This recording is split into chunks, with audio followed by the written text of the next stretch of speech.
If you are still a little confused on how to actually submit the quiz, that's what this video is for. So I've got my assignment and I'm going to launch that. If I have a video, I'm going to watch the video. Whatever the case is, then I'm going to click next. There's the start button. We're going to start the quiz. Did you complete this lesson? I'm going to click, obviously, yes or no. Yes.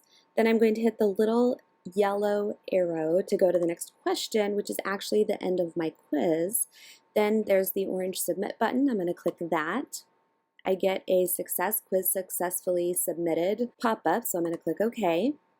And now you can see that the submit button is no longer able to be pressed. So that means I've actually submitted it.